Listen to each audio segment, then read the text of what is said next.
Well, Darren, a loss on penalties, but I imagine the 90-minute performance will be what you're most disappointed with. Yeah, I thought we still probably did enough to win it. I know Grant makes a brilliant save at the end, by the way, and he was quite rightly our best player, including the penalties. And we saw that at Weymouth with that quality in that situation. But we should never have allowed it to get to penalties. I mean, I want to give great respect and credit to Needham and Kevin. I thought they conducted themselves unbelievably well. I thought technically at times they looked better than us. I thought physically, quite rightly so, it was probably the only thing that we edged, and we should be in full time. But it was a very poor performance, very poor, and the worst thing, personality-less, and that's a worrying trait, whether you're young or old. And the goal that they scored, I imagine defensively you weren't happy about it, and then straight away it's half time, you have to approach the second half differently. Absolutely. I thought the first half was pretty controlled, quite calm. We're not a great team, I've said this many a time, we're not a great team when we have to have the ball, and I know they're professional footballers, but quality is at a premium. And I thought technically we were awful. So many bad touches, so many awful crosses, so many bad shots, so many bad headers. But we allowed that to get to penalties, and even in that penalty shootout, we had 4 chances to win it. Through 4 chances away to win a penalty shootout. So in our ground with our fans behind the goal. So we've well and truly got what we deserve today. And lack of numbers as well, just 4 on the bench, but the positive was Mark Little back in contention, but struggling for numbers again.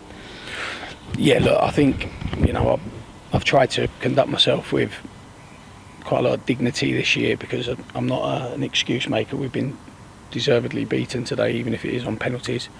I know there's been another couple of results like that in this competition, but we did it with respect. We showed Needham respect. We played the strongest team. The only one I really rested was Tom, after he'd been out for a while, and then he played the 2 games Saturday, Tuesday. I thought he looked very, very jaded on Tuesday, and it was a poor performance technically from the start.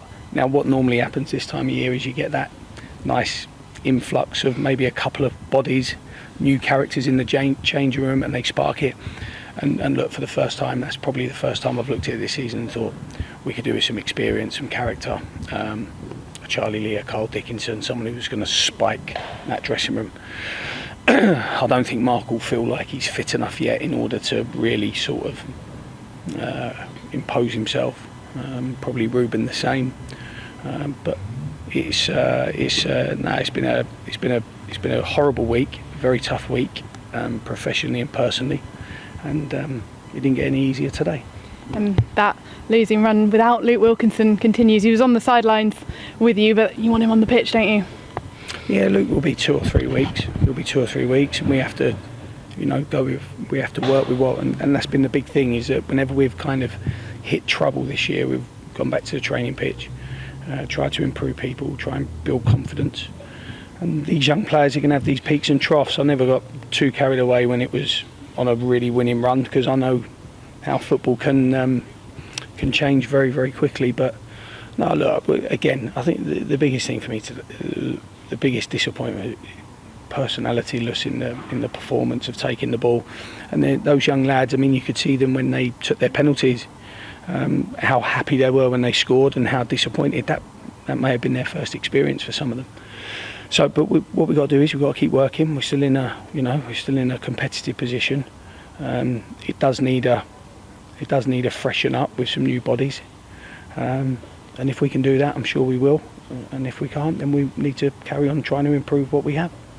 And there are rumours on social media about Terry Skiverton. He wasn't here today, I don't think. No, Terry's left the club, unfortunately. He's decided to take up an opportunity in the EFL, and which is very sad.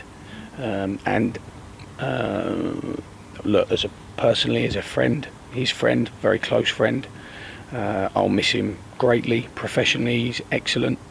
I'd like to think that he was in the academy when I got back here, and he's done so well for me professionally. Brilliant character, very good coach.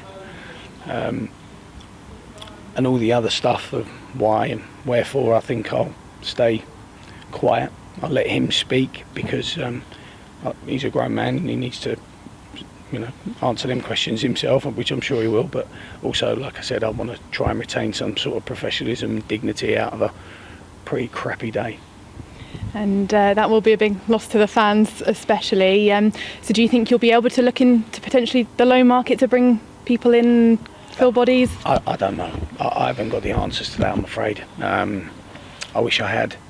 I wish I could say yes or no.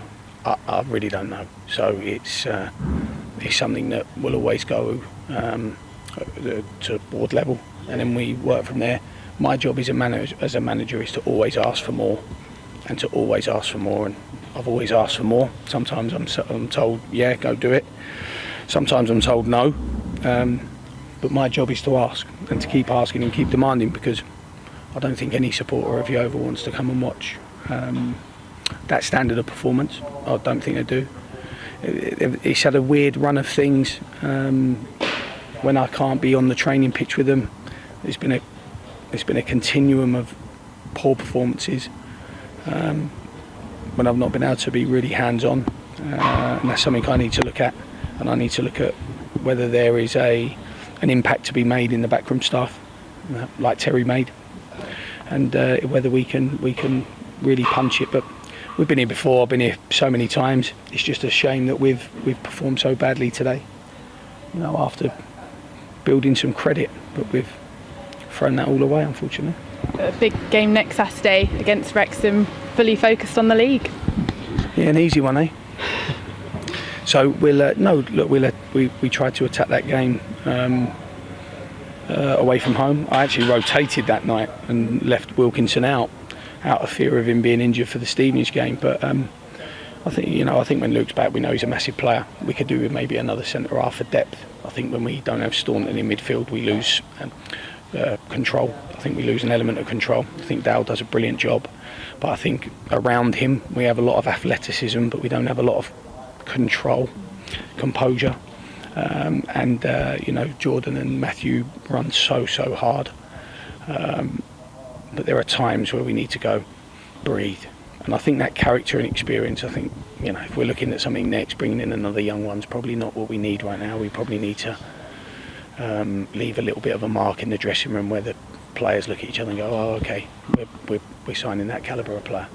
So I think by next week we definitely won't have Luke by next week, but I'm sure we'll have Wakefield back, and we lack a real thrust when Knowles and Wakefield aren't out there. And I've definitely learned the hard way of that lesson today. Thanks for your time, Darren.